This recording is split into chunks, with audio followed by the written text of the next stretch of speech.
My daughter texted, "Please do not come. The family wants a drama-free wedding." And her mother-in-law liked it.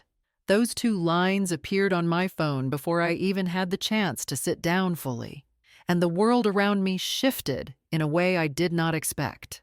This story is an original creation by the Her Chains writing team, inspired by the hidden corners of family life and told with the purpose of fostering emotional connection and spreading understanding. My name is Henley Carver. I am 68 years old. The florist envelope was still in my hand when the notification came in. I had spent the entire morning preparing it, checking the invoice twice, confirming the arrangement details, making sure the final payment would reach them before the end of the week. Supporting Lena's wedding had become a kind of quiet routine for me, steady and familiar. The same way caring for her had always been, but the message on my screen didn't feel familiar at all. I stared at the words longer than I meant to. Please do not come. It did not sound like my daughter. It sounded like someone who had been coached. The kind of careful phrasing Margaret used whenever she spoke about keeping things tasteful and appropriate for the family's image. The small, liked reaction from Margaret appeared beneath the text a moment later, a tiny icon, but it struck with the force of something larger, something final. A woman who had known Lena for barely a year felt entitled to approve the idea of cutting me out entirely. The florist envelope slid from my fingers to the table. I typed my response with a calmness I did not expect. Then you will be free of my payments too. No exclamation point, no anger, just truth. The group chat went silent, completely still, not a single reply, not even a dot blinking to show someone was typing.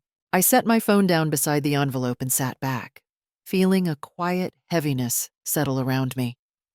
This wasn't just about a message. It wasn't even about the wedding. It was a sign clear and sharp that something inside our family had been shifting for a very long time. And I had ignored every warning. And now, for the first time, I could feel the weight of what that shift was about to reveal. I sat with the phone face down on the table for a long while before I reached for the florist envelope again. The edges felt softer now, as if it had absorbed the weight of what just happened. I slipped it back into the drawer, the same drawer where so many other receipts and confirmations were tucked away. I thought about the first big bill I ever covered for Lena her first semester at Portland State. She'd cried when she saw the number. "Mom, I can't do this," she'd said. I remembered placing my hand over hers. "You focus on school. I'll take care of the rest." And I did. For 4 full years. Then came the medical bills after her accident on Interstate 5. Every month. I'd drive to the clinic, sign on the dotted line, and tell the clerk, "She's recovering. Just send the paperwork to me." Lena never liked talking about the accident. I never forced her to. I just handled what needed handling. When she moved into her first apartment in Northeast Portland, I set up the payments quietly. "I just need to feel independent," she told me once, so I stayed off the lease, off the records, off every piece of paper that might make her feel like she wasn't standing on her own, even the car, her silver sedan. The financing company called me first, not her. They always did. My name was the one with the history. Hers was the one I was trying to build. And then the wedding. Selwood Riverfront Garden. The deposit alone had been a careful, whispered decision.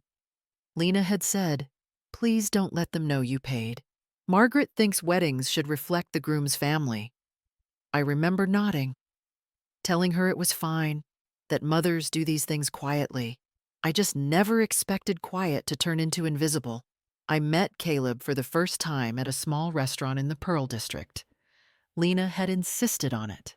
"He wants to get to know you, Mom," she'd said, smoothing her hair the way she used to before exams. But when we sat down, he barely looked at me. Caleb raised his glass. "Lena tells me you've helped her a lot." "That's admirable." The tone didn't match the words. I smiled politely. Parents do what they can. He nodded too quickly. Of course. But she won't need to depend on anyone soon. I've got things handled. Lena shifted in her seat. Caleb, she's my mom. I'm not saying anything bad, he replied. Soft voice, tight jaw, just that we're building our own life now. Margaret arrived halfway through the meal, wrapped in a coat that looked expensive even from across the room. She kissed Lena on both cheeks, but only gave me a nod. I reviewed the engagement photos.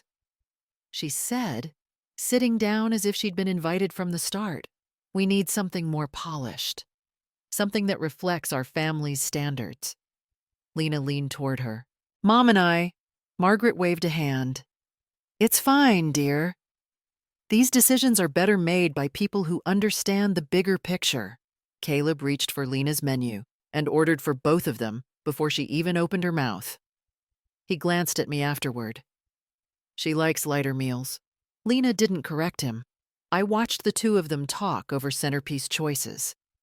Venue lighting, guest counts. Every time I offered a thought. Caleb redirected the conversation, and Margaret topped it with a firmer suggestion. By dessert, Lena wasn't looking at me for reassurance anymore. She was looking at them.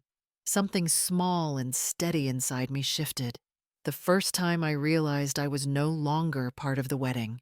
Lena tried to soften it with a smile that didn't reach her eyes. Mom, we're doing a quick walkthrough at the Selwood venue tomorrow. She said, it's mostly for Margaret. She has ideas she wants to test out. I nodded. I can meet you there at 10. Lena hesitated. Actually, Caleb thinks it'll be faster if it's just the three of us. He doesn't want too many voices in the room. Too many, I repeated quietly. She stepped closer. Mom, please don't take it personally. Margaret's stressed. She wants everything perfect. I didn't argue. I just watched her rush out the door, relief flickering across her face when I didn't push back. The next shift came 2 days later when Lena brought over a printed guest list. We're trimming it down, she said. Margaret wants it more intimate. I skimmed the names. Aunt Mara isn't here. She was loud at the engagement party. Lena whispered. Margaret thinks a smaller list will avoid complications. And your cousin, Daniel Caleb, said he doesn't fit the vibe. I set the paper on the table. Lena, these are your people. She bit her lip. Mom, I just don't want to fight with them. Everything turns into an argument. Did you tell them that some of these guests are non-negotiable? Her voice dropped. I don't want to disappoint anyone. The irony sat heavy between us. Later that week, she sent me a message about the cake tasting. We're changing it to Saturday. The bakery only had one opening for Margaret to come. I typed back, I can rearrange my schedule, Lena replied. Mom, I think it's better if Caleb and Margaret handle this one. I stared at the screen, at the way she kept placing herself beside them. Not me. When she finally came by to pick up a box of decorations we'd chosen months ago, she kept looking toward the driveway as if worried Margaret might arrive early and see her lingering. You okay, Mom? She asked softly. I smiled because it was easier than saying anything else. But inside, the space I used to hold was getting smaller by the day. The message came in the middle of the afternoon, just as I was finishing a call with the caterer. Lena sent a PDF labeled Final Alteration Invoice. I assumed she wanted me to confirm the numbers, the way I always had. I tapped it open without thinking. The invoice was ordinary. The screenshot that followed was not. It appeared under the file as if she'd attached the wrong image from her camera roll. A text thread between Caleb and Margaret. My name sitting right there in the blue bubbles like it was nothing more than a problem to solve. Caleb. She won't need her mom anymore. It was embarrassing how much she depended on her. Margaret. We'll take full control now. It's better for everyone's image. Caleb. Exactly. Once the wedding's paid off, we can tighten the boundaries. I stared so long my vision blurred. My phone buzzed again. Lena, Mom, can you check the total? Margaret said the price dropped after the last fitting. I typed back slowly. I saw it. A pause. 3 dots blinking. Then nothing. I called her. She answered on the second ring. Mom. Everything okay, Lena? You attached a screenshot. Silence swallowed her end of the line. Which screenshot, she whispered, even though we both knew. The one where Caleb said you shouldn't rely on me. And where Margaret said they'd take control. Her breath caught. Mom. I didn't mean to send that. Please don't make this bigger than what? Then hearing my own child's future husband call me embarrassing. I didn't say that. She said quickly, Caleb was just... He was frustrated. Things get taken out of context. And Margaret, she likes handling things. She's particular. I can see that. Mom, please. Lena's voice cracked. They don't mean anything cruel. They're just trying to help. Help you by pushing me out. No, she insisted. But her voice was thin. They just want stability. I closed my eyes. Stability built on what? Lena. She didn't answer. I hung up before either of us said something we couldn't undo. I sat there replaying the screenshot. Every word slicing deeper until pain gave way to clarity. If they were so eager to erase me, why were they still leaning on everything I provided the morning after the screenshot? I woke before the sun. There was no anger left, just a steady, unfamiliar calm. I made coffee, sat at the kitchen table, and opened my laptop. Every tab I pulled up belonged to a part of Lena's life I had been holding together. I started with the apartment. The rent had been on autopay since she moved in. One click paused the payment. A confirmation email arrived instantly. Next was the car loan. I called the financing office and gave them my information. I'd like to remove myself as a guarantor, I said. The woman on the line hesitated. Ms. Carver, without your credit history attached, we'll need to reevaluate the loan. The monthly amount will likely increase, and your daughter will have to sign new terms. That's fine, I replied. Start the process and remove my name from the account. She sighed softly. All right. I'll flag the account today and send the updated documents. Once they're signed, you'll no longer be responsible. When she finished, she said softly, You've been the primary on this account for over 5 years. I know. The venue was last. My name had been on the Selwood Riverfront Garden contract. From the beginning, Lena had begged me not to tell Margaret. She'll say I'm not contributing anything, she'd whispered. I dialed the number. Hi, this is Henley Carver. I need to cancel the reservation for June. The coordinator sighed. We'll release the date and return the remaining balance within 7 business days. Thank you, I said. No explanations, no justifications. Just the quiet undoing of things I'd built for her. By noon, the pieces of her life I once held were finally resting where they belonged in her hands. Not mine. My phone buzzed twice, then 3 times. Calls from numbers I recognized but didn't answer. I turned the phone over and let it ring until it stopped. I didn't step back out of spite.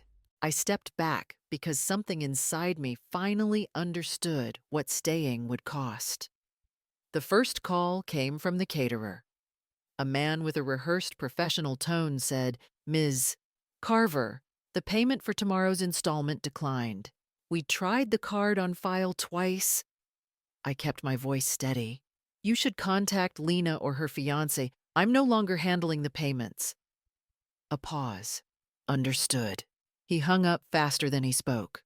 10 minutes later, the venue coordinator left a voicemail. Henley, this is Selwood Riverfront Garden calling to confirm your cancellation from yesterday. We've released the date, and the remaining balance will be refunded within 7 business days. If the couple decide to book again, they'll need a new reservation. They would see it soon enough. By early afternoon, Lena called 3 times. I didn't answer. Then she tried again. This time, her voice spilled through a shaky voicemail. "Mom!" The caterer said the payment bounced. "Caleb is furious. Margaret said she warned me something like this would happen. Please pick up." I set the phone aside. At 3, it rang again, this time the wedding planner. "Henley, I'm so sorry to bother you, but we have multiple vendors asking about missing payments. Is there a misunderstanding?" "No," I said softly. "You'll need to speak with Lena, but you're the financial contact on half the forms." "Not anymore." Her breath snagged. "This timeline, it could jeopardize everything. It sounds like something they should handle." She didn't argue. She just exhaled. Defeated. 20 minutes later, Lena showed up in my driveway without warning. She knocked fast, almost frantic. When I opened the door, she burst out, "Mom, why didn't you tell me you were canceling things?" I stepped aside but didn't invite her in. "Lena, everything was in my name because you asked me to keep it quiet. Now it's yours again." Her eyes filled. "Caleb is saying this is sabotage. Margaret said you're trying to make me look irresponsible." I shook my head. "I'm not trying to make you look anything." She rubbed her forehead. "Mom, everything is falling apart. They're blaming me for not managing this. That's between you and them." Her shoulders sagged. And for a moment, she didn't speak, just breathing hard, trying to process the pieces collapsing around her. The wedding wasn't crumbling because of me. It was crumbling because for the first time, they had to stand without what I'd quietly carried. Caleb showed up just after sunset, knocking with more force than necessary. I opened the door only halfway. He didn't wait for an invitation. "We need to talk," he said. Stepping inside, Lena's in pieces. Vendors are calling nonstop. Margaret's furious. "What exactly are you trying to do?" "I'm not trying to do anything." I said, "I stopped paying for things that were never mine to begin with." He let out a sharp laugh. "You chose the worst possible time. You sabotaged the entire wedding." I walked to the dining table, where a folder sat waiting. "Sit." He didn't move. "Caleb," I said quietly, "if you're going to accuse me of something, at least hear the facts." He sat, stiff as a board. I opened the folder and laid out the first sheet. 4 years of tuition, paid in full. Next, 18 months of rent in Northeast Portland. Another hospital bills from her accident over $20,000. And then the contracts. The Selwood venue deposit, the catering deposit, the photographer's retainer, all in my name. His jaw tensed. "That doesn't change what you did. It changes everything," I replied. "Because all these years, Lena was protected by support she never had to see, and you walked in acting like I was the problem." "I never said that," he muttered. I slid the final page toward him, the printed screenshot. "You did." He stared at it. His eyes flicked over the words he'd written. "She won't need her mom anymore." It was embarrassing. And Margaret's reply, "We'll take full control." Caleb's face drained of color. "Where did you get this?" "Lena sent it by accident." He pushed the paper away. "I didn't mean it like that. I was frustrated. Margaret gets intense about appearances. You tried to replace me." I said, my voice even, "You took the parts of her life I held together and acted like you built them yourself. I wasn't trying to erase you. You already did." I answered, "And now you can carry the pieces you tried to take." He tightened his grip on the edge of the table. "The wedding is falling apart. I can't cover these costs on my own. Not all of them. I know." For the first time since I'd met him, Caleb looked small, stripped of certainty, stripped of control. The role he wanted was finally in his hands, and the weight of it pressed down hard. He stood slowly, avoiding my eyes. "I need to rethink things." "So does Lena," I said. He left without another word, the door clicking shut behind him like a sentence being finalized. The group chat lit up early the next morning, first with missed calls, then with a flood of messages I didn't open. When I finally glanced at the screen, the first notification at the top read, Margaret Tilson has left the group. A minute later, Caleb stopped responding altogether. No explanations, no apologies, just silence heavy enough to feel intentional. Then Lena messaged me privately. Mom, please talk to me. I don't understand why you're doing this. Everything is falling apart. Caleb won't explain anything. I typed slowly. Lena, I saw the screenshot. I saw the things they said. She responded instantly. Mom, they didn't mean it like that. Caleb was under pressure. Margaret just tries to help. I know what I read. I wrote back. And I stepped back because you've been relying on me for things you didn't want to admit needed support. I thought I was handling it. She wrote, You weren't, I said, and that's not a shameful thing. What's shameful is letting people talk about me while still expecting me to carry everything. She paused longer this time. The dots blinked, stopped, blinked again. Mom, I didn't think it was like that. There's a difference between supporting you and serving you, I said. She didn't reply. The dots never came back. 2 days passed before I heard anything. Then Lena called, her voice tight. Mom, Caleb's parents are here. They found out he can't cover anything. They're demanding answers. What did he tell them, I asked? That you stepped back, that everything was tied to you.